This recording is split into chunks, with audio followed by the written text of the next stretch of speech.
Thank you very much, Steve. Thank you very much, everyone, for inviting me here again. I'm very pleased to share my thoughts with you. We'll start off with that. This is all fairly obvious. The only thing I really want to stress is the idea that it is very important in all analysis to take yourself out of the analysis. You have hopes, dreams, fears, etc. It doesn't help. There are all sorts of subconscious biases that come in. What we've got to try really hard to do is find the best data and see what the data tells us in an unblinking sort of way. And hopefully that's what we'll try and do. Unfortunately, the trouble with peak oil is, as Bob was hinting, there's not a lot of humor in it, and it's getting all a bit stressful. So let's just remind ourselves what peak oil is. At peak oil, we haven't run out of oil. We haven't even run out of discovery or development. All those things will be going on. It's just that the amount of oil coming onto the market will be more than offset by the loss to depletion. So what you're running out of is the incremental flows.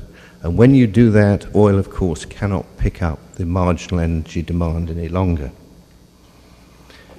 This, I'm told, in one of those divided by a common language, is called a teeter-totter in this country, and we call it a seesaw at home. But basically, this is the idea that you get to this peak oil point where the two sides, if you like, are just balanced.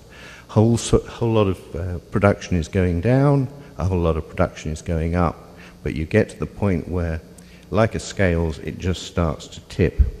And we can see this quite clearly from some IEA numbers here. Now, at the moment, as you can see reasonably clearly, the stuff on the expanding side is still winning. It's still winning quite handsomely.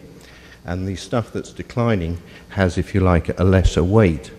But over time, some of those countries in the middle are going to move into rather more rapid decline.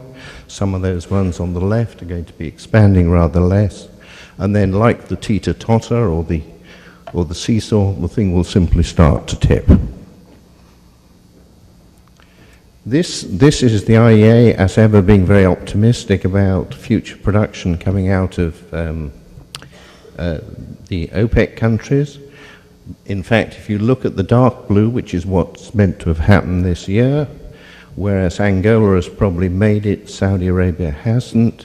Nigeria has done slightly better than that, Kuwait's done worse, Qatar's done worse, the UAE's done worse, Libya's done worse.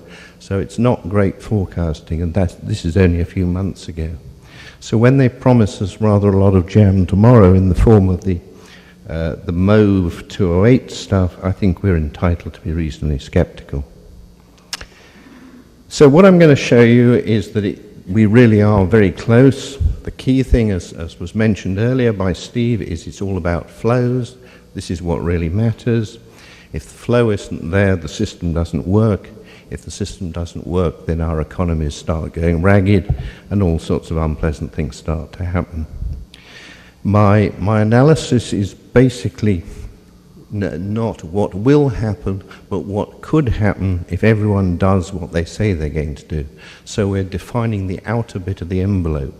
So rather startlingly, what we're saying is we can't get further than about 2011, and 2011 is just 1,200 days away.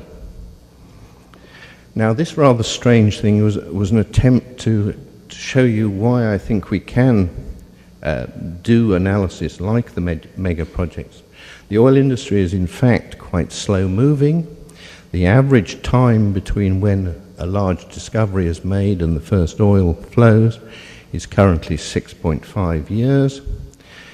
If you think of those lines as either supply or demand, sorry, I'm not explaining this terribly well. What this does is it shows that there is a fairly narrow range you can have for both your supply and demand trends for a quite extended period. Beyond that, they can diverge almost any way you like. If you go back sort of 20 or 30 years, we used to talk about indicative planning and we used to talk about scenario planning. Well, on the left-hand side, where they're all tightly bound, you can still do scenario planning.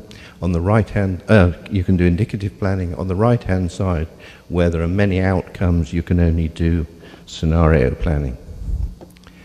Now, it's worth reminding ourselves just how oil-dependent our economies are. We might have created them in other ways, but this is the reality at the moment, that literally our entire society is predicated on oil, the plentiful supply of, the reasonable price of. It's very difficult to envisage a contemporary society in which oil supply is severely constrained or even very high priced. Now, some of these have been covered by Bob perfectly well, but I think these are the key things that tell us we're in trouble. The discovery rate is falling, whichever series you care to favour. There are relatively few large discoveries, in fact very few large discoveries. There are more countries are moving into sustained depletion. The companies are palpably struggling to hold production. There's a series of non-geologic threats. This is the resource nationalism business, loosely defined. There is a clear lack of incremental flows. They seem to be sort of stuck. They're not coming through in the way that we might have hoped. There's now relatively few countries around the world that have real growth potential. And what that means, of course, is you have a great transfer of power. And people who find themselves in a powerful position don't always act in your interest. And already we have sustained high oil prices, which once again have been moving north. Just a quick glimpse to try and get things into proportion. We hear an awful lot about biofuels. Those are the IEA's projections for the 3 years. You see that really the impact is quite limited, which is the equivalent of a couple of smallish oil fields. The tar sands, another great hope that is going to solve many problems. Again, it's a couple of reasonable oil fields a year as the rate is growing. And the Venezuelan heavy, well, we're not even using the capacity we've got because Mr. Chavez's political aspirations and the fight with the companies means that, in fact, we're not even utilizing the capacity that's in there. And even if Mr. Chavez was to sanction new projects in the morning, it would be at least 6 years before you could see any increment in that. I've been fighting very hard with Mr. Gates's Vista, which is why this graph is out of date and only goes up to January. But this is simply the latest IEA data. I'm sure you've all seen it before. The really disappointing thing, if you like, is if we look at the crude and least condensate, which is the green line, since January it has in fact drifted off. But it's been on a plateau more or less since about February 05. We look at the natural gas plant liquids, where there has been quite considerable expansion in the Middle East, but contraction in North America. So it too has been operating within a very narrow limits. And the great white hope, which is the biofuels and the tar sands and the other fuels, which also has barely increased over the period. So as of now, it really does look as though Sierra's bumpy plateau has arrived 25 years earlier. Now, I'm actually not that gloomy, and I will show you why. That's simply the OPEC 11. The OPEC 11 drifts off further. Again, this wasn't up to date because I really can't get to grips with this Vista business. The oil companies, as we've noted, are struggling hard. I've had a privileged look at this report that is coming out next Monday in Europe. There's a rather neat diagram there where they've carefully aggregated the companies and the mergers, and they demonstrate that the company's production has in fact flatlined for a very considerable number of years, in fact, a frightening number of years. The really rather unfortunate piece here is we see that where the companies don't have some new capacity going on, we're actually seeing decline rates of up to 5%. We've even seen one of up to 8%. Now, this in fact means that the companies are experiencing faster decline rates than the global average. Now, that's a rather sobering thought from a group of people who claim to be the smartest and best at this business. Bob talked a little about these non-geologic threats.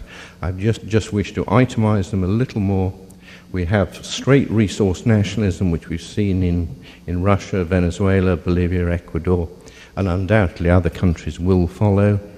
This manifests itself as quasi-nationalizations and much tighter terms and conditions. Now, the tighter terms and conditions literally affects everyone. We've even seen places you wouldn't expect it from, like Nova Scotia, suddenly deciding that they need a slice of the action. Now, this is totally and radically altering the sort of financial landscape, very much to the detriment of the traditional international oil companies. And only, was it yesterday or the day before, I was listening to BP's new chairman explaining slightly pitifully over a Energy Institute lunch that the IOCs had a lot of good things going for them, and really they did have a future.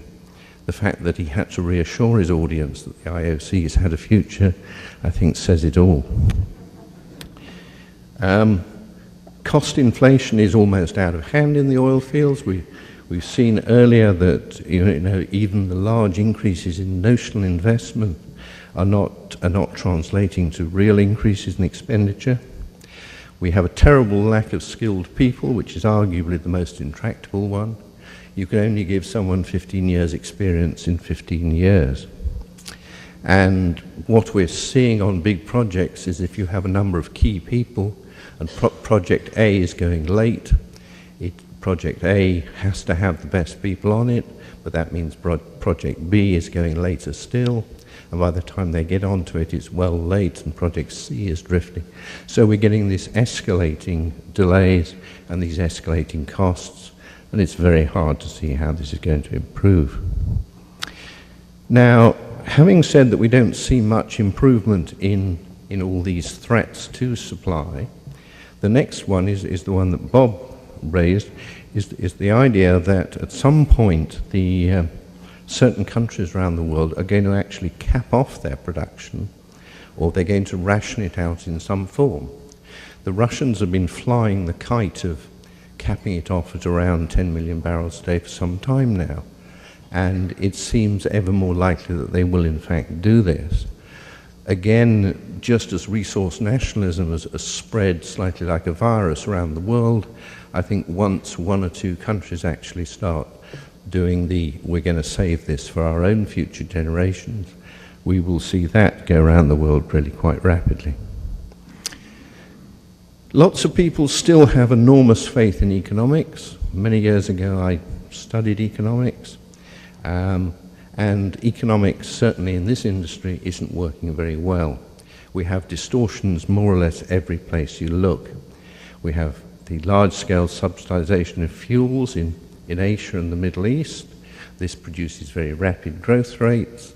These are very often not particularly democratic governments, and cheap fuel is seen as a reward for their populations.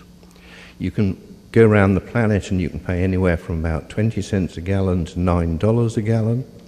So that's hardly a coherent economic message. So I think all the price signals are pretty scrambled. All the producer governments are wanting more tax. And the idea that there is some coherent economic signal that will lead to a desirable result is only just this side of fantasy. Depletion. Well, the great thing that's happened this last few months is we've now got a pretty sensible handle on what the depletion rates are. Now, we know that for individual fields it can range all the way up to these sort of 16% and more that Bob talked about earlier. But the global net depletion rate, we're now fairly sure is about 4% a year. We know this because, as I mentioned last night, the IEA's medium-term report gave the 3.2% for the for the OPEC areas and the 4.6% for the non-OPEC areas, which, when you weight it, gives you 4%. 4% has been used by a very senior oil man in a closed conference, I was informed. CERA is using 4.5%, but on the smaller oil production number. 4.5% of 73 also comes to about 3.3 million barrels a day per year. Now, let's think about this for a moment. First thing is this rate accelerating? Well, I think it probably is accelerating, but very slowly.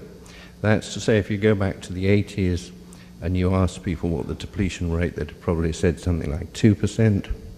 In 1999, Dick Cheney very clearly said that it was 3% at Institute of Petroleum lunch in London. We're now hearing that it's around 4%. That gives you about a 0.1% a year increase, which would probably be a reasonable way to think of it. However, 3.3 million barrels a day is twice the demand growth. We have analysts all over the place fretting as to whether US demand is slowing as a result of the subprime crisis, fretting as to whether Chinese demand is going to remain robust, and fiddling about with, plus 100,000 barrels and minus 100,000 barrels. This is to completely ignore the elephant in the corner of the room. That's that 3.3 million barrels a day of new capacity you need every year just to stand still. And if we've got that, 0.5% wrong, it's not inconceivable it could be 0.5% wrong. 0.5% of that is 800,000 barrels a day. Sorry, 400,000 barrels a day. So that'll drown out all this fiddling about as to whether US demand is up a tick or down a tick, and Chinese demand is up a tick or down a tick. This just summarizes from my Megaprojects database what has happened. As you see, the OPEC countries were arguably slower to respond to the price signal of the big upturn in 2003, 2002, 2003, 2004. And then, of course, it took a considerable time to get all this stuff going. And this is what they say they're going to do, if you like. We're going to make some adjustments for delays, but we may still be too enthusiastic on that score. So, what are the new supply sources that we have? Well, we have supply from what I call the mega projects. As I've taken it down to 40,000 barrels a day plateau production, they aren't really very mega anymore. But if you take true mega projects, it's a very short list. We then have the really difficult one to establish, which is the supply, incremental supply from all the little projects which aren't fully documented and all the infill work. There's no data on that, so we have to work that by inference. We now have good data on the loss of supply to depletion, and so the only other source of supply we have is OPEC's spare capacity. Now, we really don't know how much there is, and we really don't know under what circumstances they're prepared to use it. So we have to leave that almost as a pending item to one side. There have been limited additions from discovery, and these, in effect, are included in this the second point. So we can calculate out to, by looking at the last couple of years for which I've got reasonable data, and we find that this second category, this previously ill-defined category, was in 2005. It was about 2.1 million barrels a day. In 2006, it fell to 1.7. Now, you can't really draw any satisfactory lines from two data points, and I think that the fall off is too rapid in the other one. So I flattened that out. I started about 2 million barrels a day, and I decremented at about 100,000 barrels a day, on the grounds that we've taken all the easy hits. The companies have gone out and started to pull in all the most advantageous ones. So in the ensuing years, there'll be slightly less coming from that source. Now, what's the state of the database at the moment? Well, there's 175 projects in which there's reasonable dates and details. Now, 144 of those are going to be on stream by 2010, or at least on current plans, and 170, or nearly all of them, by 2012. However, we're now up against this fact that this business is pretty slow moving. So if it's averaging 6.5 years, then we should know about an awful lot more projects in 2013, which is only 5 years away, and probably in 2014. As I can only find 4 projects, that's a really rather frightening thought. Now, I have a further 47 large discoveries in the database, but there's very little chance of those coming on stream before about 2014. As at this point, they're ill-defined and probably not in a position to go ahead very rapidly. That's where 12 in the FSU, 7 in Canada, 6 in Iraq, and 4 in Iran. So those may or may not go ahead at any speed. The FSU is circumscribed by a possible capping off of production. The Canadian ones, well, once they get their inflation and tripping over each other sorted out, those will go ahead. Iraq is Iraq, and Iran is Iran. Now, this is what I would regard as my best estimate. Now, as you see, what I do is I do the totals in the blue. I then attempt to put in an allowance for delays, which is this pinky mauvey line. What I've put in is a 3-month delay, which sounds dramatic, but it isn't really. Now, delays, you know, we're seeing delays of several years, but obviously not in all projects. So that could be too small. The impact of that is, in effect, to smear things forward. So the height is lower and it moves that way, if you like. Then finally, because I'm using publicly available data, they always quote a peak flow, which is too high. So a sustained plateau is probably 90% of that, which is the yellow line, which just takes that down a bit. Now, this is the 4% depletion rate, and it's just left at 4% in this case. I haven't escalated it by the 0.1% that I in fact think is reasonable. But visually, and this is, I believe, the attraction of doing it this way, because we're making the available supply, the remainder, it's relatively easy, certainly in the spreadsheets, to move the assumptions around and see what happens. But even visually, you can see that this has to move quite a way up or quite a way down to make any real impact in terms of timing. The shape of the graph is, in fact, pretty clear. You're going to have to move things quite a lot to really get much date movement. So what I'm now going to show you is what is a rough sensitivity analysis, if you like. So my best estimate is we're looking at about 93 million barrels a day in 2011 to 12. If I, instead of reducing that infill number by 100,000 barrels a day, I simply keep it flat, then you jack up the peak a bit, you delay it maybe 6 months. If I say I've got all my numbers really screwed up, and that 208, 209 should be 5% higher, 210, 211, 10% higher, etc., then in fact we can push the outer bit of the envelope out to 212, and we can get the peak up to 96.8. It's interesting that as you change the assumptions, it's the height of the flow rather than the date that changes.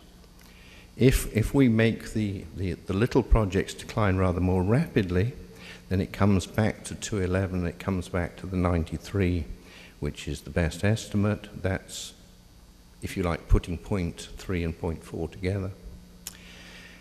And finally, if I make depletion worse, and on the best estimate, I get it back into 211, but at a slightly lower level.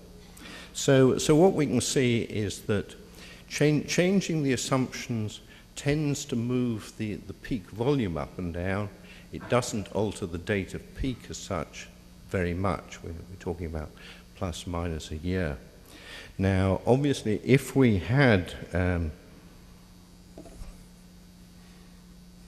if by some strange chance this amount of supply proved too great for the market in those years, and those are the good years, 2008 and 2009, then what would happen? What would happen was OPEC, with great relief, would turn down the valve a bit, the available amount would decrease, and you would, in effect, save that slightly for a later year.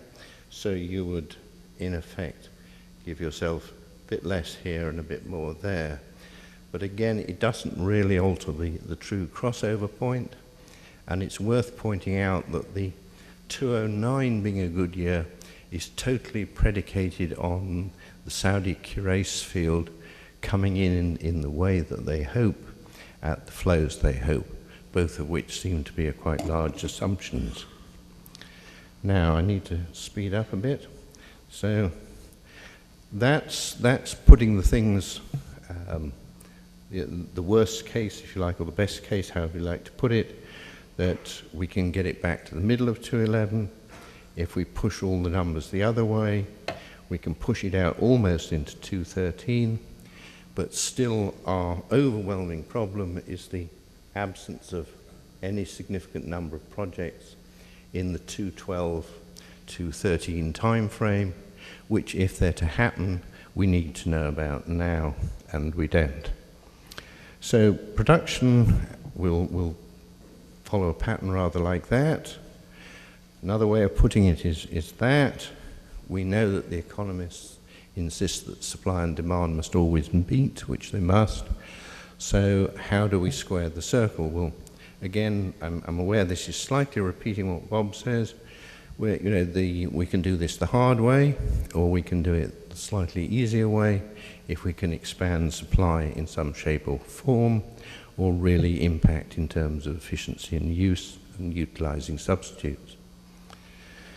Prices, that it looked as though in 2006 that the prices had turned into a sort of channel, with Middle East uncertainty giving you the high end of the range and the marginal cost of Canadian tar sands giving you the low end of the range. It now looks as though we're about to break out, going north and simply re-establish a line parallel to the earlier one, having got a slight dog leg in the middle.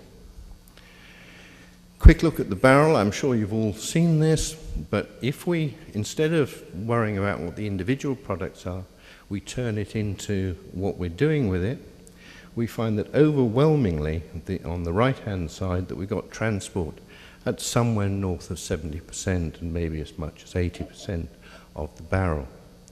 Now, so if we're to avoid economic disaster coming in, what we've got to do is shed a lot of oil demand, and shed a lot of oil demand rapidly. Now, obviously there is conventional substitution, which has been going on since the 70s, if you like, the substitution of fuel oil and the substitution of heating oil and the efficiency in use. But there isn't enough left to really make an impact. So you can either think of the thing as a liquid fuels crisis in the sense of needing more liquid fuels, or you can think of it as a crisis of how can we stop using so much liquid fuels for transport. Now, as we know, it's very difficult to substitute jet fuel. We can extend it, and we can make it from coal. Ships' bunkers are even worse. No one's going to have nuclear ships all around the world, so we're more or less going to have to power ships the way we do now. But that still leaves 50% of the barrel going to surface transport. Now, the big get out of jail card here is undoubtedly going electric. If we're to shed lots of demand quickly, we've got to have technologies we can take off the shelf. It's no good waiting for all the clever technologies that might or might not come through. We know all about electric propulsion. We can make electric trains, we can make electric buses, we can make electric trams, we can make electric cars. There are little bits that aren't fully sorted and compatible, but it is a soluble problem. So this is the one area we could really break out with, is a determined move in this area. And we're seeing very considerable progress in the, starting with the rechargeable hybrids, right. I think I may have to more or less finish there. Yeah. So, actually, I was only one slide off, wasn't I?